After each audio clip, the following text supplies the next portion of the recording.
All right, this is our next episode of True Wrestling Fans Discussions. We've been going over the career of Macho Man Randy Savage. This is gonna be part one, but first, this is our 100th episode. So, thank you to everybody that's tuning in, everybody that came from the beginning, everyone that just got here. Number 100, we made it. Yes, we did. And this is number 100 and of many, many more episodes we're going to do. And again, thank you everybody that stuck around us. We plan on giving you more episodes and more action, hopefully less screw ups. Oh, never mind.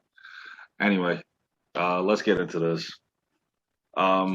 This is one of my personal favorites to do here. Like when you did Bret Hart and the Ultimate Warrior, for me, it's always going to be Macho Man and Hulk Hogan. I grew up on same like you. We grew up on these guys in the '80s. Macho Man Randy Savage to me was one of the best performers in the ring to date. Definitely belongs on the Mount Rushmore of the WWE. No question. Sometimes I thought I was cheering for him more than I was Hogan, and you can't really blame it. I mean, it was even quoted by Bill Simmons of ESPN how he was one of the greatest pro wrestlers who ever lived. I have to agree with it. Just look at it at a brief rundown here. In his 32-year career, the man held 29 championships. I mean, how amazing is that? Just to give you a little bit, he's the '87 King of the Ring. He won World War III. He main evented WrestleMania. He won the WCW title. He won the WWE title. I mean, the man did it all. And still up until his final match, even when he made his last appearance in TNA in 2004, the fans were still giving him the standing ovation and the accolades he so richly deserved. And he fought Spider-Man. Yes, he did. Bonesaw, baby. Let's not forget that. Yeah. Unfortunately, he didn't beat Spider-Man, but it's okay. So. He fought him. So let's get started on his career. We're going to be covering. This is the first part, 1985 up until '87, just before the Mega Powers became a tag team. Him and Hogan. Right before that Saturday night main event. His long, lustrous career began June 1985. He signed with the WWE. He was billed as the top free agent in pro wrestling at this point. He made his first appearance on Tuesday Night Titans, where several managers, and I remember watching this episode, including Bobby Heenan, Jimmy Hart, Mr. Fuji, Johnny Valiant, and Freddie Blassie, were all looking to manage this guy. I mean, this was the hottest ticket coming into the WWE.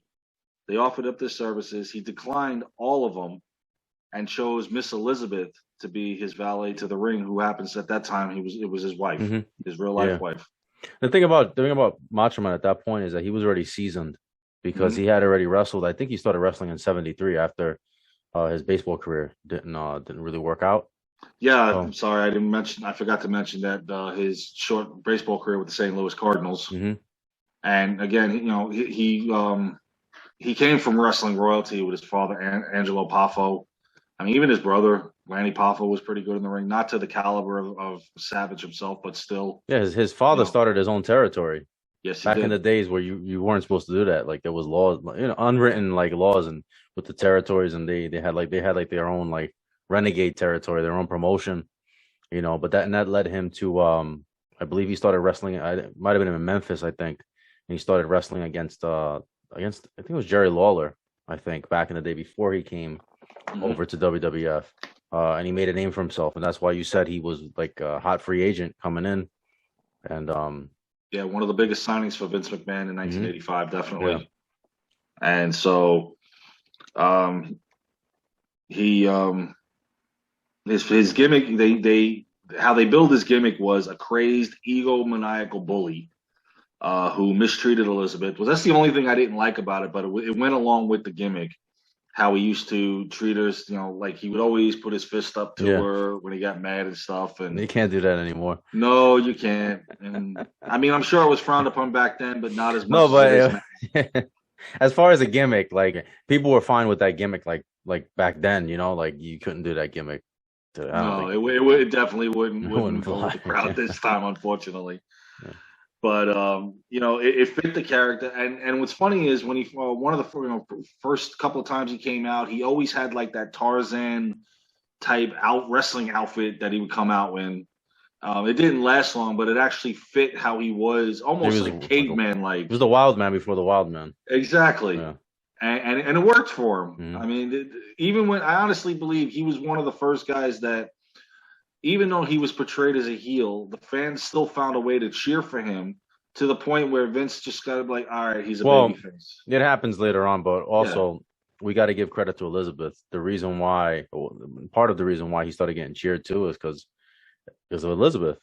You Can you know, blame because she her? never did it. Yeah, and the thing is, she never did anything wrong. It wasn't like he was a heel, but she wasn't a normal heel manager because the She other was a heel managers, babyface heel manager yeah, type. because Yeah. they she wasn't cheating like the other managers. Not So until Hogan came in the picture when she takes her yeah, skirt off at oh SummerSlam yeah, and yeah. stuff like that. But Yeah. even that wasn't really. No, that Yeah, was just her showing, hey, I've got the body. Hey, everybody want to see it? yeah. I mean, can you blame her? I mean, the woman was a knockout. It was actually supposed to be a bikini, but Macho Man put the kibosh on that. Yeah, I don't So blame him. yeah, so Again, that's his wife, man. There's only yeah. so much you're gonna want her to show off. But it's kind of ironic because they had a poster of Elizabeth too, and I think she had a bathing suit on. I don't Hmm. think it was a bikini, but she had a bathing suit. Either way, whatever. It doesn't matter. Yeah, Thank you, Elizabeth. yeah. He made his pay-per-view debut at the Wrestling Classic, which was on November 7th, 1985, participating in a 16-man tournament. He defeated Ivan Putski in that, Ricky Steamboat, ironically, and the Dynamite Kid before losing in the finals to the Junkyard Dog by countout. Now, your first pay-per-view, and you're already technically this main event, that match with JYD main evented the card because the WWE title match was mid card for this one. Right. So Vince has a lot of stock in you and a lot of faith in you. If your first pay-per-view, even though you didn't lose it, you main evented it. So that's pretty impressive. That same month, Savage had then started a feud with the Intercontinental Champion Tito Santana. So now he was on fast track Yeah. for the mid card I was title. about to say that they fast tracked them. Very much. Yeah, right out of the gate. And it didn't always benefit wrestlers that did that, but he definitely could take the ball and definitely run with it. Yeah, he didn't. Macho Man. Like I said, at that point, he already had so much experience that he had it all already. You didn't need to really build him up. And I love how if you watch his documentary, how his brother said how he established his gimmick and how he would talk and how he was able to pull it off like this. Yeah, Yeah. I mean that just it made it. Nobody else I don't think could ever duplicate what he did. So on November 2nd, 1985, on Saturday Night Main Event, he challenged for the IC title and won. He won by countout, but he didn't win the title. Right, he didn't get the belt.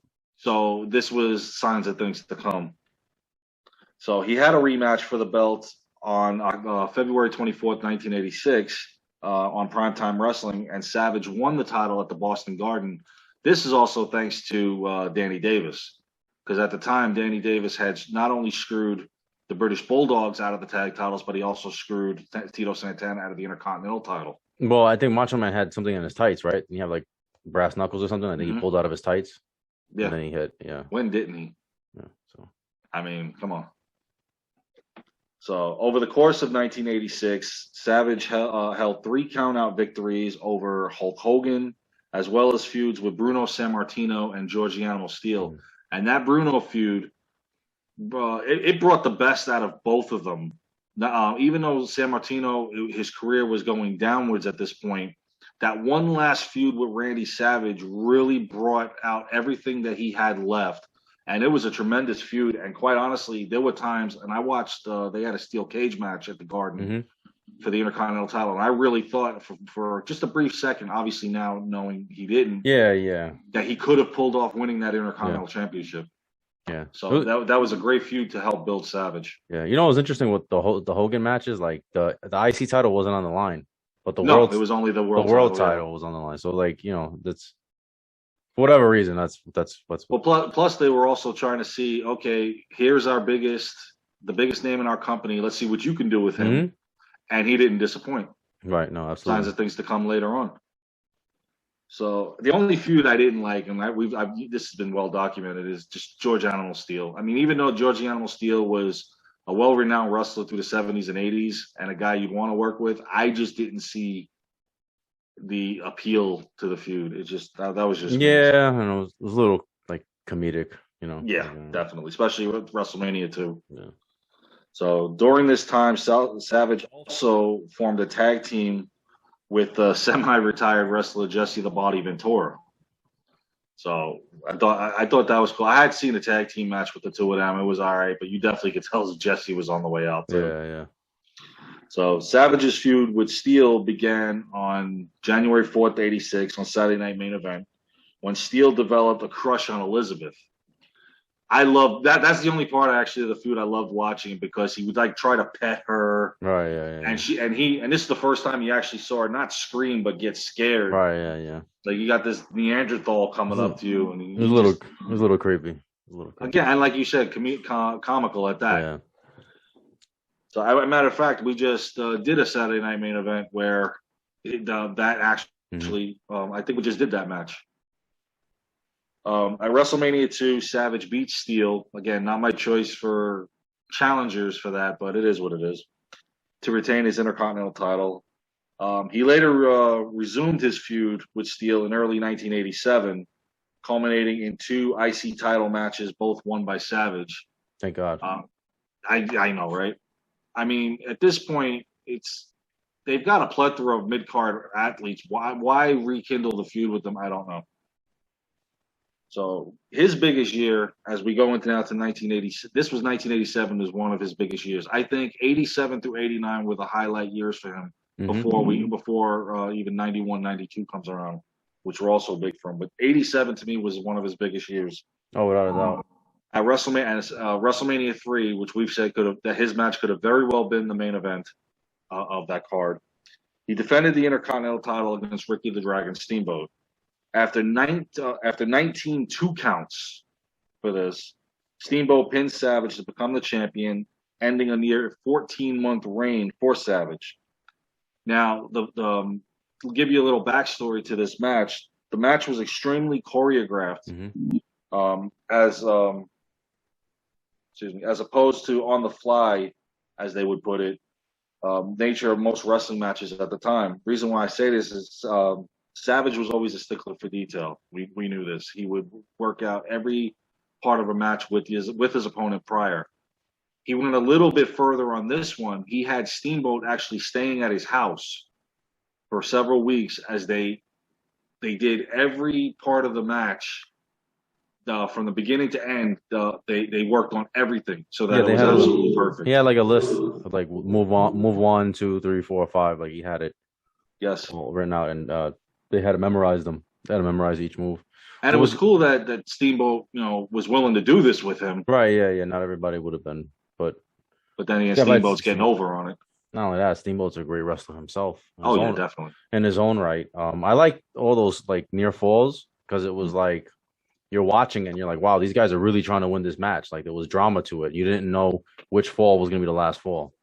It worked out really well, and it was so the technical and it stole the show. It's a legendary match that ended up the roll up pin for the 3 count, and it was just an amazing match.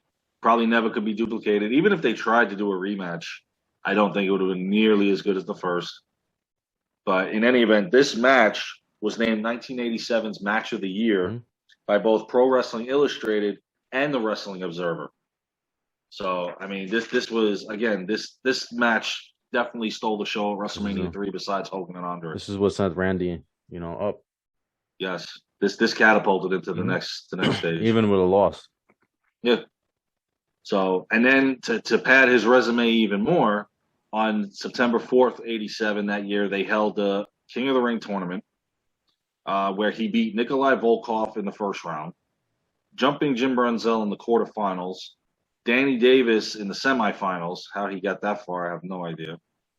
And King Kong Bundy in the finals. And this also proved a year later that this man could run with a 16-man tournament and be your man, because WrestleMania 8 did the same thing. He was 4 guys in one night. He was made for tournaments, yes. Around the same time too, or I should say after WrestleMania 3, he was featured almost every week. He was featured on Superstars of Wrestling and Wrestling Challenge. So you could see they were really, really starting to push him, even though he was fighting jobbers. Back then they were fighting jobbers. They were still getting him out. But I remember seeing him a lot, like on Saturdays and Sundays. I remember seeing Macho Man was consistently on that show. Oh yeah, and he even had during his time as Intercontinental Champion. It's funny, he had a brief feud with Jake the Snake Roberts, Yeah. and which I thought was cool because every time I see the two of them, I always think of 1991. Right. What So was it's to come always later weird on? prior to that seeing them, especially when they teamed at Survivor Series in '87. It was just weird seeing them together because again, you think of when you go back, you think of '91. So I mean, everybody he ever was in the ring with, he always gave it his all, and he always made the other individual better. Even a jobber from time to time. Why not? I mean, I honestly can't think of a bad Randy Savage match. I mean, when we did that top 10, I mean, the Crush that one, easily could have been Crush at WrestleMania 10, but that's not his fault. That's not his fault. No, it's not his fault. I mean, we could have easily did a top 20 on him. Yeah, easily. So now, despite being a heel, Savage's popularity was rising, like I had mentioned before. They just started cheering for him. Exactly. Well, I mean, why would you? Even if he's a heel, the man's giving you a 5-star match every time he goes out there. Yeah, I'd be cheering you too. Yeah, he was also very colorful. He used to come out with all these different, with the shades and the robes and all this, just very different color tights. And I loved at WrestleMania 4 when he changed 4 different times, and Elizabeth had 4 different dresses to go along with it. Yes, and Macho Man's elbow drop was back then was incredible to see that. I loved it. He used to actually injure himself doing that, or the guy he was dropping the elbow on. They said that he actually broke his own ribs doing that, and injured people because the way that he did it. Well, the way he does it, it looks like he's literally hitting you in the throat, but in actuality, he's hiding it because he's getting the upper chest. Right. But I mean, just the way. Surprised he didn't mess his knees up, but actually, I know he does end up having some surgeries on his knee, I believe, later on. Eventually, yeah. Yeah. But I mean, just the way he got around the ring was just like he was an ultimate cruiserweight. I mean, he could get in there with Andre and give you a hell of a match, and he can get in there with a guy like Shawn Michaels. Because Macho Man wasn't a big guy, but he wasn't really quite a small guy. He was kind of because he was like 6'2", 230, but he was like a legit 234, and he was about 6'2", I think, something like that. So I'm telling you, he can do it. So as his popularity now is growing, his next feud was the Honky Tonk Man. And after he declared himself the greatest Intercontinental Champion of all time. Sorry, Honky, you're not. Sounded good, though. It did. As a heel, that's a great move because you're automatically going to get heat. Yeah, and then later on, we get the Honka beater. Yeah. So Savage attempted to get the title back, and in the process, he now became a fan favorite at this point, trying to become 2-time Intercontinental Champion, which back then at this point was really unheard of, being a multiple-time champion. To get him over with the fans, Savage was booked against heels that included Hercules, Harley Race, and Killer Khan at this point. He came out on the winning end of all of them. And to get over on Harley Race is something that's pretty impressive. If Harley was willing to do that for you, of course, by the time Harley got to WWE, I don't think it mattered. So this leads us to the Saturday Night Main Event. And, I'm going to leave it here because this is going to be the start. A lot of people that are huge hardcore wrestling fans like us know this. Some other people may not. That this was the start on October 3rd, 1987. This was the start of the Mega Powers. And I'm going to leave this here because our next episode for Randy Savage is going to be part 2 is going to be focusing on the Mega Powers. And that's going to be really interesting because this catapults Randy Savage's career as well as helps Hogan stay relevant. Absolutely. Staying, in the limelight of Randy Savage. All right. So you guys let us know what you think about Macho Man's early career. Make sure to like, comment, share, subscribe. We'll see you guys soon. Take care.